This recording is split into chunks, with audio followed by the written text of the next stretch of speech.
somebody's going to quit, and that's what just happened today. So, which is totally fine, because actually because of money, but.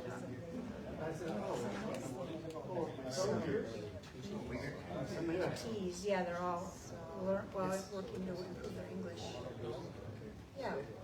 So, and I know the one lady, she was getting fewer hours at work. So. And you know, I charge the same amount that my guitar teacher charges. So I charge.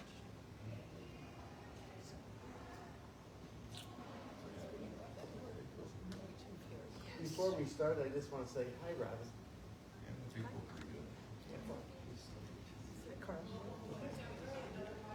Oh, really? Unless you want to wait a few more minutes for more people, but I think. You're not recording now. I'm not recording right now. So we can act up for the next 2 minutes. Yeah, we can act out. Yeah. We're just behaving badly. And things like, oh shucks. So I'm doing chair yoga at the library on Mondays. That's at 1 o'clock. To consort. Yeah, that was my first time ever doing yoga, and I really liked it. Oh, okay, that reminds me. I was thinking, I have something tomorrow midday, and I couldn't remember what it was. And now I'm remembering that one of the YMCA's has a Tai Chi class. Yeah, oh, they do. I've been wanting to do that, because you were looking for that. Yeah. Which? Okay, everybody, I think we're going to get started. I think it's up on DuPont. Oh, the DuPont. Parkview. Parkview YMCA. No, because I'm going to say tomorrow. Okay, there's this thing called editing, so we're fine right now. But there are other options. I try to go for things that are Pentecostal. Yeah, me too.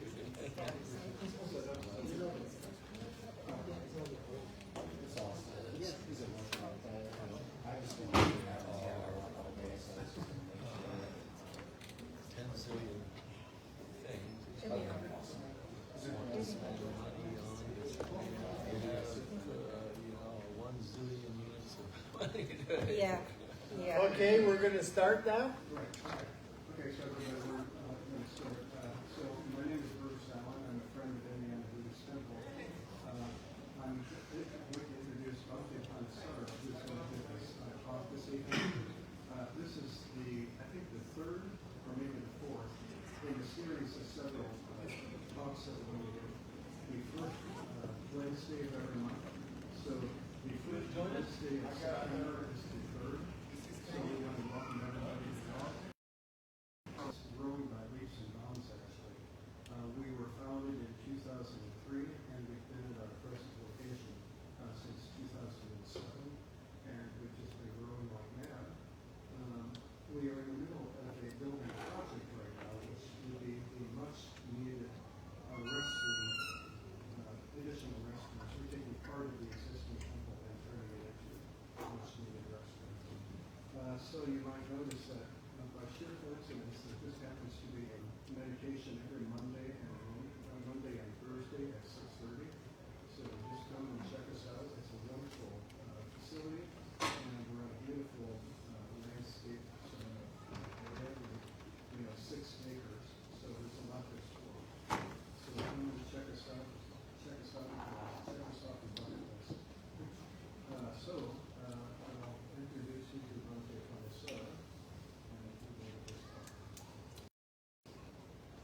Greetings all of you. Hola, welcome to our country public library, your room. So, first of all, I would like to thank Bhante Devananda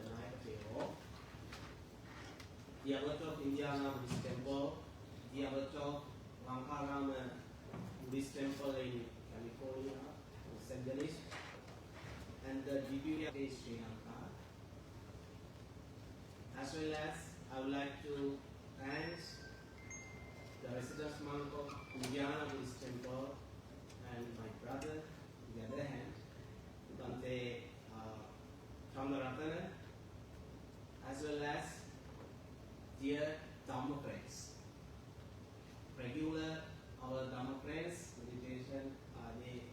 participate, somebody will participate for our meditation. We are not going to convert any other religion belief or philosophical methods.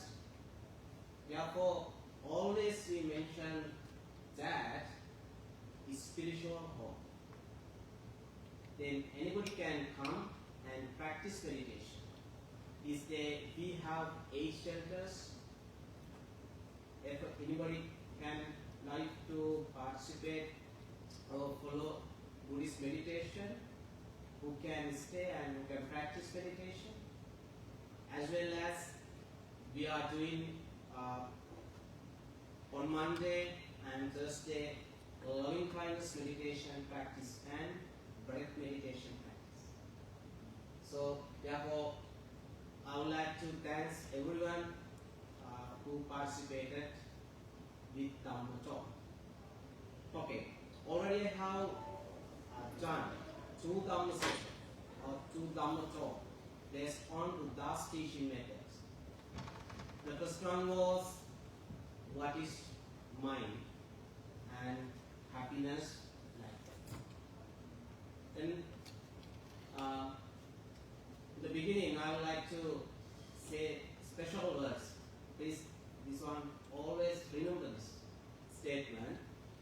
That is, last day in my talk I mentioned how to be happy and try to find happiness like that. But today I'm going to say, don't find happiness. Okay? Don't find happiness. Then what we can find? Because we know we are in a circle, no?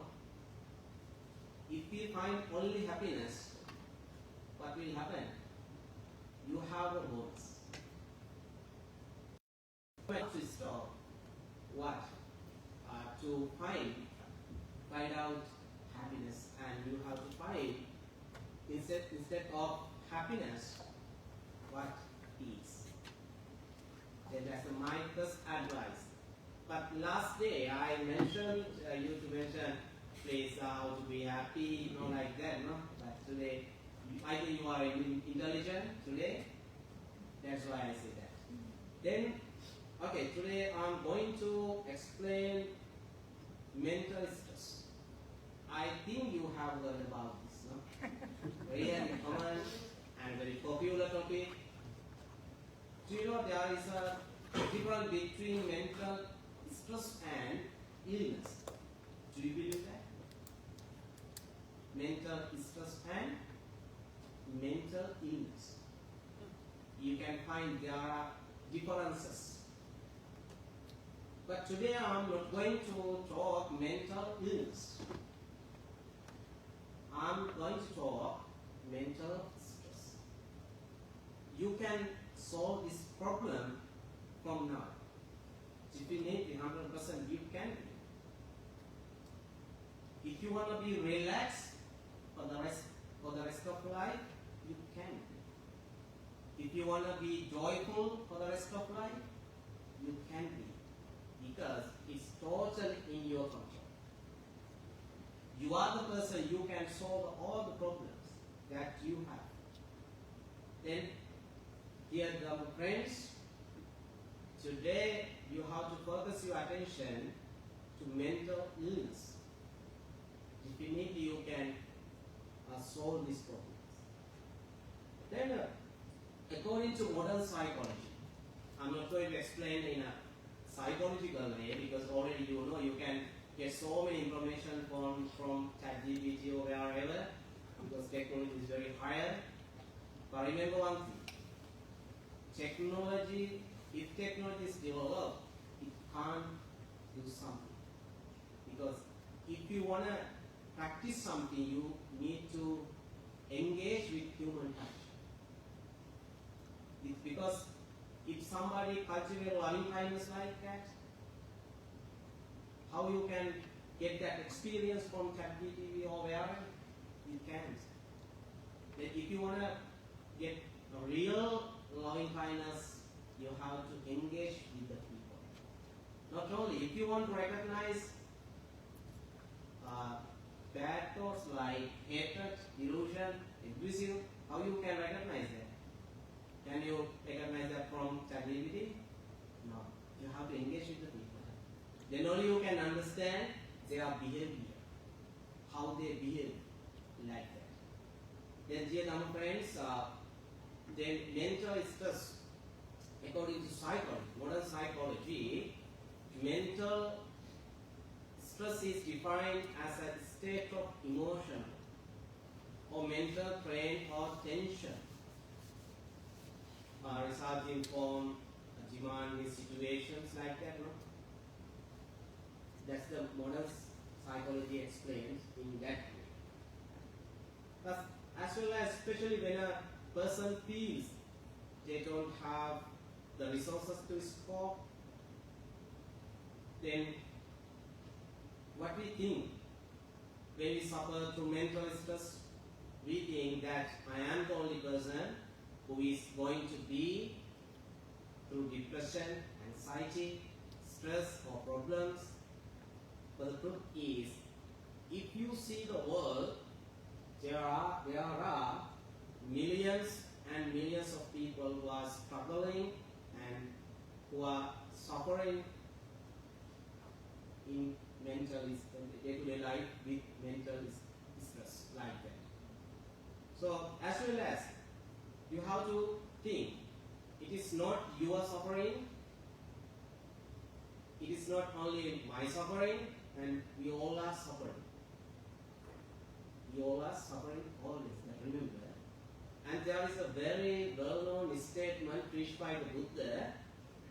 Remember this word. Where there is birth, there is suffering. That's the message. Again, I want you to remind, where there is birth, there is suffering. That's the message.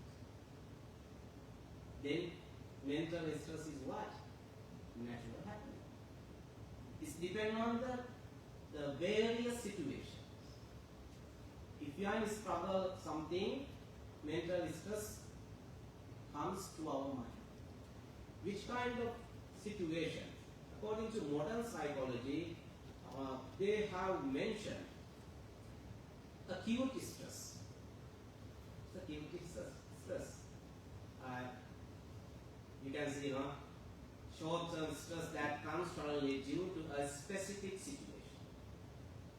Like before exam, job interview, acute stress. This is not actual illness, this is stress. Try to understand this. You can solve. If you can maintain your mind, you can solve this problem very quickly. And chronic stress, what else? Emotional stress and social stress, work-related stress and financial stress. No, there are different kind of stress when you are in this society. What are the situations? Which kind of situation? Accidents and toxic environment due to job demands and so many came from social pressures, fear of judgment, public speaking like this. This is some kind of mental stress when you speak, public speak, as well as social media comparison, discrimination, criticism. That you have mental stress. But remember always, again and again, I want you to mention, this is not illness, this is stress, temporary. You can manage it. If you have a proper guideline, if you have a strong mind, definitely you can change. Then, dear friends, now I have come to Buddha's point of view on mental stress. So, then, according to Buddha's point of view, don't worry about the Pali words, I have highlighted that, you can see that. Sabbe Kutachana Ummatta. Don't worry about the Pali words. the Buddhism teaches us that we are all in a way mad. Not because we have a mental illness, but mental stress. Then we all have a kind of a mental problems, no? Then I would like to ask the temple you, do you smile alone or not? You smile, no? Are you talking alone? Yes, we are talking. No any others, but we are talking, no? Sometimes we are thinking many thoughts, you know.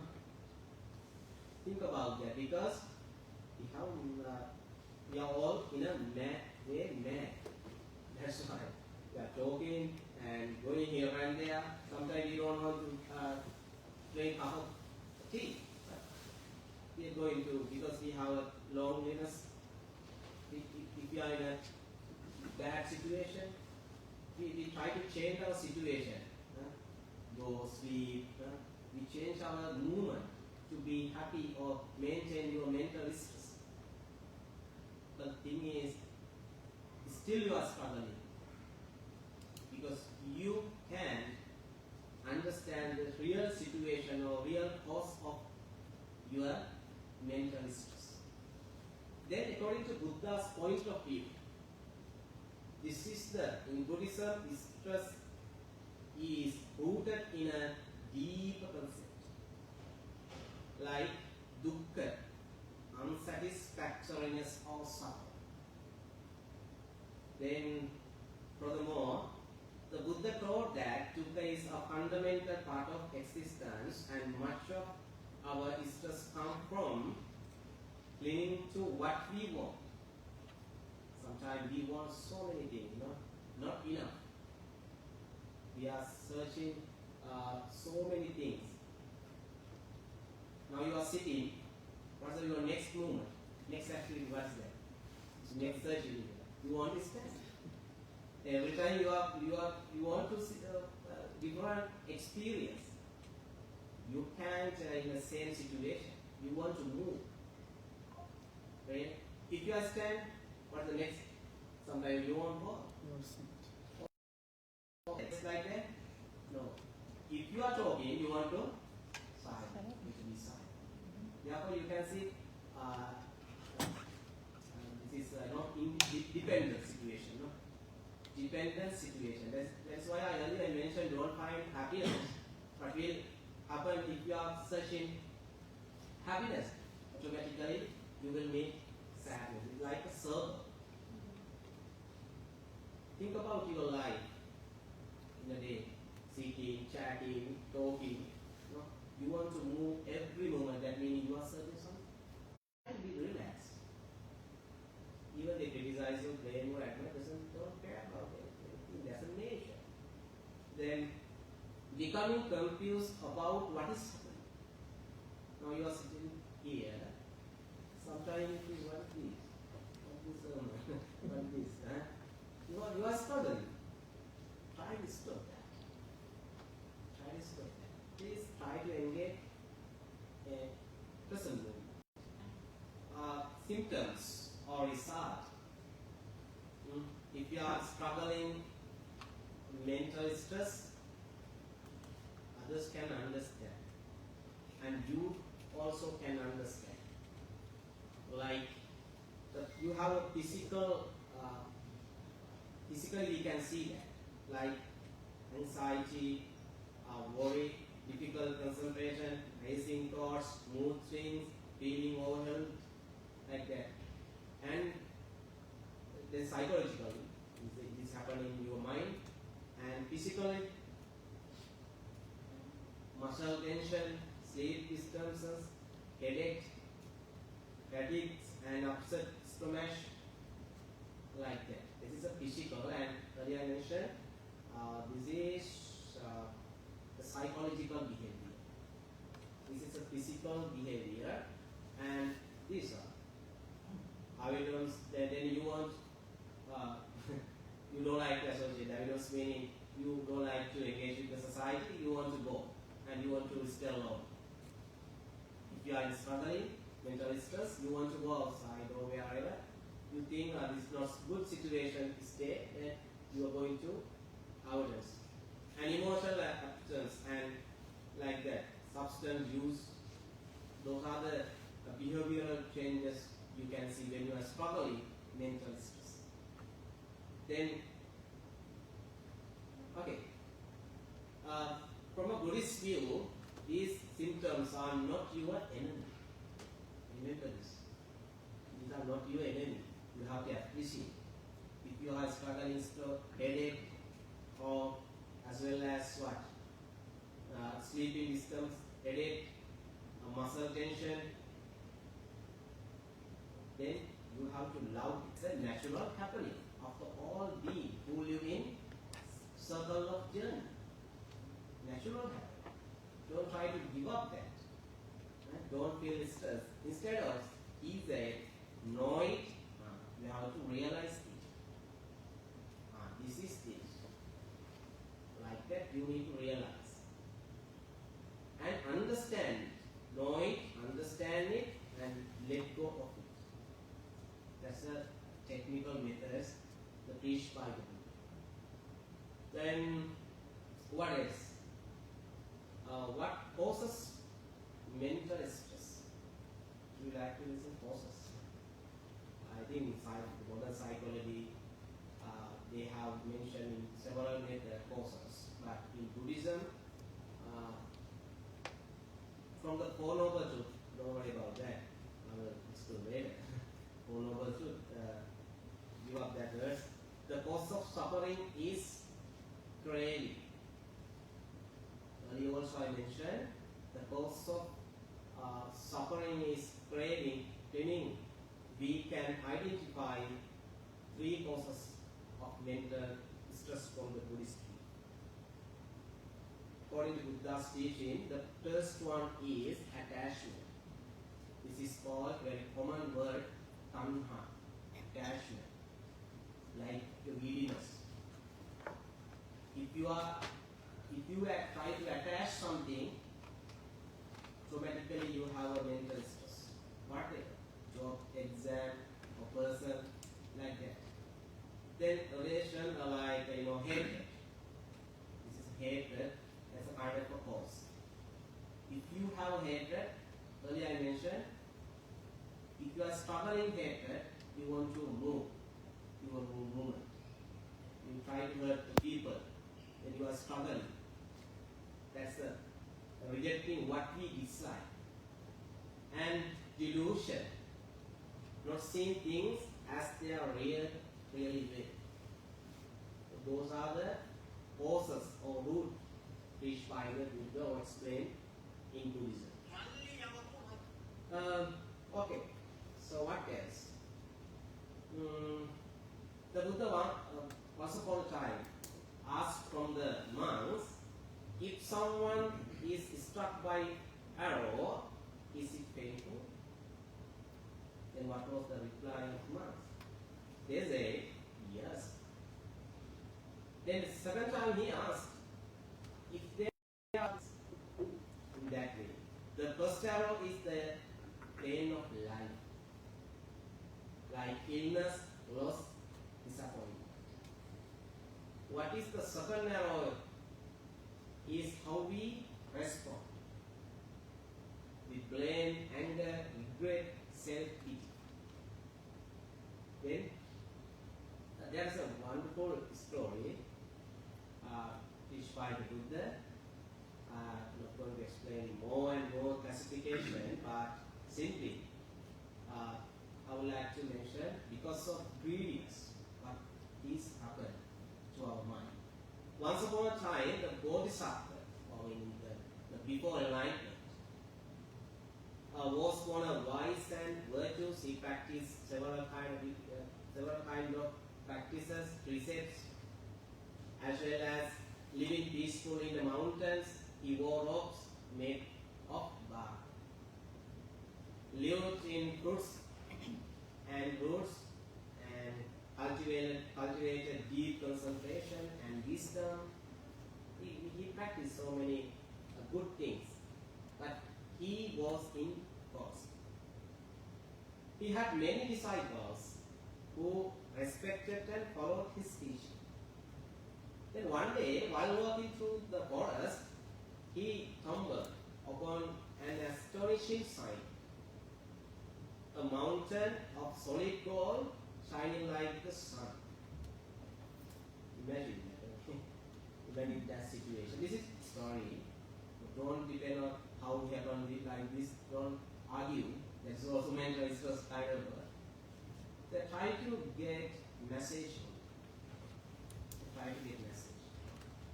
The entire mountain was made of pure. Yet hidden deep within the wilderness, the Bodhisattva looked at and reflected. This gold could bring immense wealth to many people. But in word also bring greed, conflict and suffering if the others find it. They will fight over. If you have a good thing, we are trying to fight with others, kill others. If you have good like that, they will fight over it and kill for it and fall into unwholesome states. So what did he do? Out of compassion for the world, he turned his back on the golden mountain and walked away without taking even a grain of gold. He told his disciples this word. I think you can see highlighted one. What did he say? Better to be content and free than to be rich and insulted by greed. Later, after many years ago, a hunter came by and found gold and eventually became a place of misery, not happiness. Now you can see what was happening because of greed. If you are struggling greediness, then you are trying to kill others. When I conclude this story, the moral of the story, greed leads to suffering. So wealth is not gold but content and wisdom. Even great treasures bring harm approached with unwholesome intention like that. You can understand because of your greediness or stress, what will happen? You try to kill others, you are thinking in many ways, then you are struggling. Greediness, then you are trying to do bad things. Then try to avoid. And Buddha explained very marvelous definition again about our greedy. In that way, there is no fire like passion. There is no fire like passion. What else? No crime like hatred. And no snare like delusion. No river like rain. Try to understand. If you have those kind of bad, unwholesome action in your mind, you are going to do so many bad to society. Try to control your mental stress. Then, okay, I'll explain another wonderful story. Within 10 minutes, I will hope to conclude my talk. And another 10 minutes, you have a meditation to relax your mind, to releasing mental stress now. And we are going to do treatment. Then there was a young woman from poor family married into a wealthy household. After many hardships, she family gave birth to her. When people look at her with pity, some mocked her. He began to lose her mind. There was an old man. He said to her, "There is a doctor who can solve your problems, who can bring back to next for your time. Then go and that lady found the Buddhas and cried and said, Bhante, I have heard you are a great healer or doctor. Please bring my child back. What did you say? I can't like that? No. She said, yes, I can. But you must first bring me handful of mustard seeds from a house where no one has ever died. That's the command. Okay, I will repeat that again. Yes, I can, but you must first bring me a handful of mustard seeds from a house where no one has ever died. Then the Buddha calmly replied to her. Then she overjoyed. She rushed from house to house. Everyone was willing to give mustard seeds. But when asked if they had ever lost someone, each replied, yes, my mother died. Yes, my brother was killed. Yes, my husband passed away. Now you can see the situation. No, everybody has problems, no? As I earlier mentioned, I'm not only person who is struggling with mental stress. Now you can see, she went to house. What was the reply? What were the replies of them? Yes, my mother died. Yes, my brother was killed. Yes, my husband passed away. Then every dose revealed a story of loss. Then she was upset as well as now she realized. Then she understood shared suffering of all beings. She finally saw that death was not a punishment. Try to understand this. Very important for our day-to-day life. Death was not a punishment, but a universal law. You have to obey to universal law. Nobody can change that. Nobody can escape from death. You have to obey. You have to respect to your death. You are ready for it. No, you can be happy. No, if you are ready, if you are okay, then you can be. You don't have any mental stress. You are okay. You fall into death. Why you are late like that? No, come please. So very quickly, very soon, come in front of me.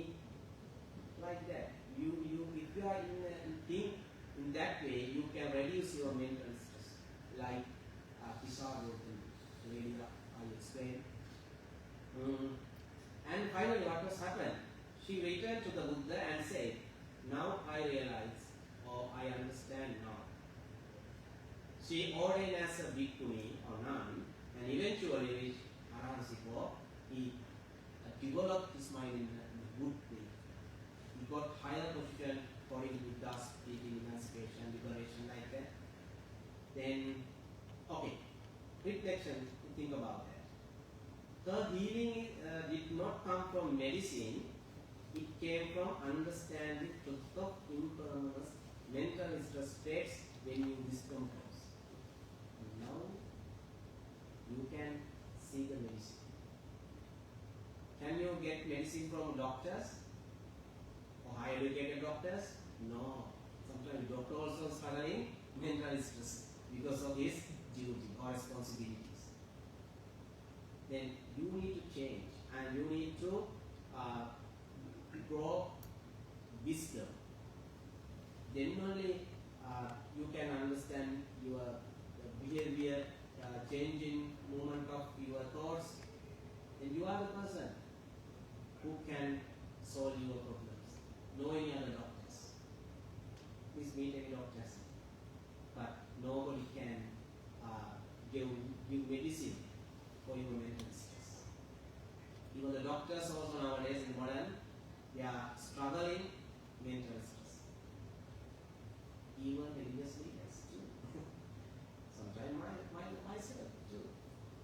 Because if you are in a bad situation, if you are struggling, we have a different kind of mental stress As I earlier mentioned, acute distress, like that, job-related distress, responsibilities, no, sometimes, and financial distress.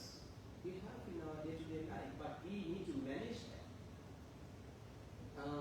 Okay, we have another one wonderful story, short. The monk and the ball. You know, monks use ball when they eat, kind of a ball.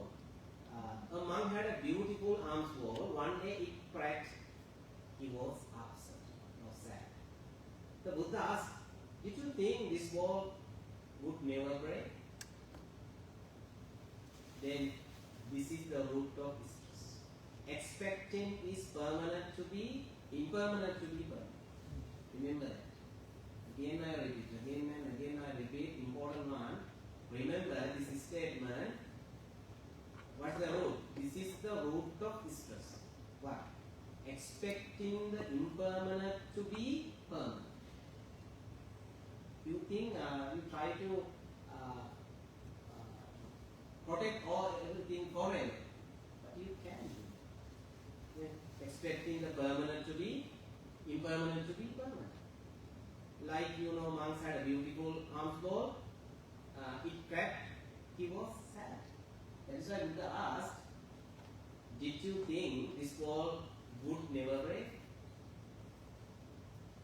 Like that. Apply in your everyday life. Letting go doesn't mean give up.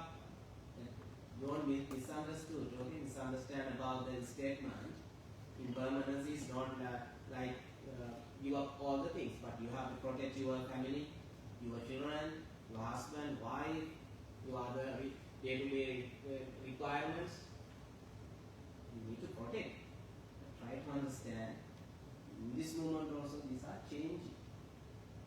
Everything is changing. Nobody can control. Nobody can control impermanence. That's a nature. You have to obey. You have to respect it. But you have to maintain your day-to-day life, your physical body. You have to take baths. You have to wash well. You have to clean your environment. You have to do. But try to understand. It means allowing, or try to let them to change. Let them to change. Let them to change. That's the best method. Okay. There's another story preached by the Buddha. There was a lady called Patasha. I'm not going to explain more about that.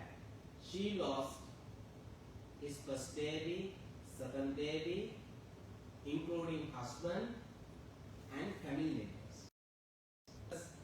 She forgot her clothes too. Now she was in without clothes.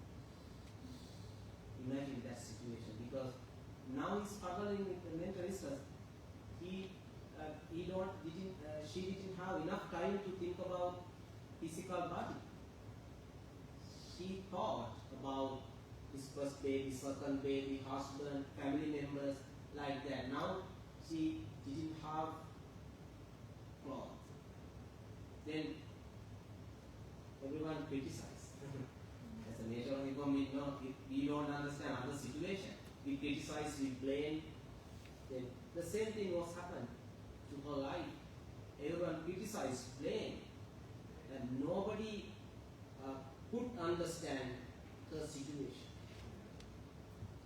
Then eventually she went in front of the Buddha, close to the Buddha. What was the Buddha's reply? Buddha didn't read it. Buddha didn't care about the rules and regulations of the religion. That's a I really appreciate Buddhism in that moment. Think about that. Think about that freedom of the religion, Buddha's teaching. And finally, Buddha gave the very important treatment her, like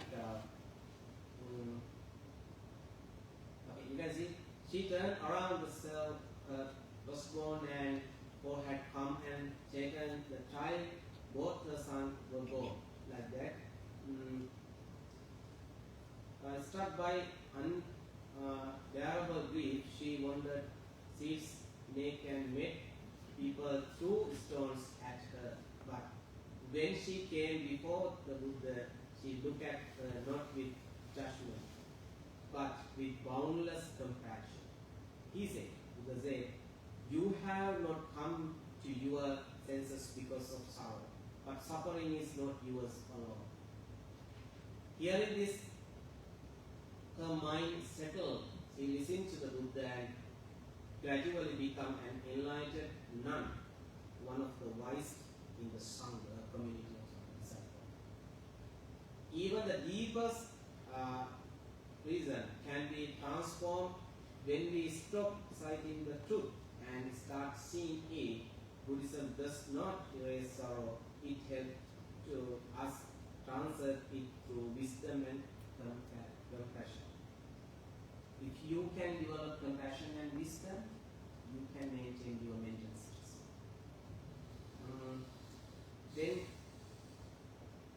Then final. If you have then now you know what is mental stress and you know the causes of that. You have three causes like hatred, delusion, ignorance, like that. What is the solution? Now you have a solution. Living in the present, freedom from stress. Like this, don't grieve all the past, don't long for the future. Live wisely in the present. By doing so, one's mind becomes radiant. This is the teaching you can practice in your day-to-day. Try to focus to current moment. And furthermore, the past is gone. Thinking about is only creates sorrow. You think you are struggling, past through, done by yourself, it is unnecessary. Try to give up. The future is uncertain. Worrying about the creates anxiety. Think about your future. You don't know what will happen in our experience. No? Sometimes you don't know that, no? But we imagine, overthinking about your future. Then try to give up there. The present is the only place where we can truly live. A person who lives mindfully in the present moment will shine with calmness and clarity. This is perhaps the most direct antidote to mental stress in all of Buddhist teaching. Then finally, you have one method you can practice. If you can mindfully about your thoughts, like becoming mindful about your thoughts, another method. Try to understand your thoughts, not it. So how we can, like earlier I mentioned Kisagopini, one lady, and Patachara, and release stress in our daily life, practice mindfulness, observing thoughts without judgment. Then try to understand nature of the thoughts also impermanence. The one is arise, the other one is fade. The other one is fade, the other one is arise. Interrelated nouns. One is arise, the other one is fade. Then one is fade, the other one is arise. Try to understand this circle. Your thoughts is not perfect. It is also imperfect. Then practice mindfulness, observing thoughts without judgment. Then meditation regular. Use the breath to center your mind. Here, there at Giano Buddhist Temple also we practice breath meditation every Thursday, mindfulness meditation on Monday. You can practice, you can come. You can release your mental stress by using meditation. You don't want to convert your religion or philosophy, your belief, your faith, confidence. You don't want to change that. But just practice. Whatever meditation, yoga or whatever you can release, you can understand, you can notify your bad thoughts, your mental stress. Then I like to invite on behalf of our Bhante, Devananda, the Giano Buddhist Temple. You can come, you can practice meditation and contemplate impermanence, everything changes. Let them change. Another method, let them change. Also, mental stress is real, but it is not permanent. with mindfulness, wisdom, and compassion, we can understand it, care for it, and release it. As the Buddha said, by oneself is immortal. And I mentioned, you want to be relaxed for the rest of life, can be. Because you are the person who can solve your problems. Then by oneself is evil done, by oneself is one purified. Purified and impurity depend on oneself. No one can purify another. You are the person who can guide your life. When you work with gentleness, may your stress become your teacher. Another important thing. May you work with gentleness or mindfully. May your stress become your teacher. You can understand behavior of the people. They teach something. Then mental stress teach us something for your day-to-day life. They try to respect for your mental stress. Okay? And may your path be filled with peace, charity, and compassion. So then I'm going to thank all of you. So today I'm going to wind up my Dhamma talk. Next day you have a marvelous topic, meditation. If you want to release your mental stress, there are several kind of methods of teaching preached by the Buddha. 40 meditation practices preached by the Buddha, like breath, loving kindness thoughts, contemplation of mind, body, like that. We have 40 practices. On coming day, September 3rd, Wednesday at 6 p.m. same here at Lankarama Public Library, Butler. I'm going to explain meditation, benefits of meditation, type of meditation, like that. Please, I would like to invite all of that will be a last sermon of the Dhamma talk. Then I really appreciate your participation. First of all, I would like to thank the Giano Buddhist Temple, the most venerable Bhante Lankarama Devananda, who is the guide of the Puente. He built a nice spiritual temple on behalf of you. You can come and you can practice anywhere. The most of the Americans who came to our temple and practice meditation, I really appreciate his dedication. Then, first of all, I would like to thank my brother monks, the resident monk of Giano Buddhist Temple, Bhante, and especially I would like to thank, I was invited by Dr. Ling, who gave this new idea to preach talk, as well as the person who participated today, and regular Dhamma friends in our Giano Buddhist Temple, as well as a new person who came to listen my talk. Sometimes you know who is going to do this, but I really appreciate your religious harm. This is not converting your religion or belief. Again, I would like to mention that this is not this. This is only for your benefits, for your day-to-day. This is out of compassion. Then no any other rules or no any other agenda. Only agenda that I have or Bhante have is to release your day-to-day stress like that. We are the teacher, we guide meditation. They are at India. Then, thank you very much for your participation, and you have 4 minutes or 7 minutes. Then, now I would like to invite Bhante Chandra, who will guide short meditation practice. If you want more, you can come to Giano Buddhist Temple on Monday and Thursday. Thank you very much.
this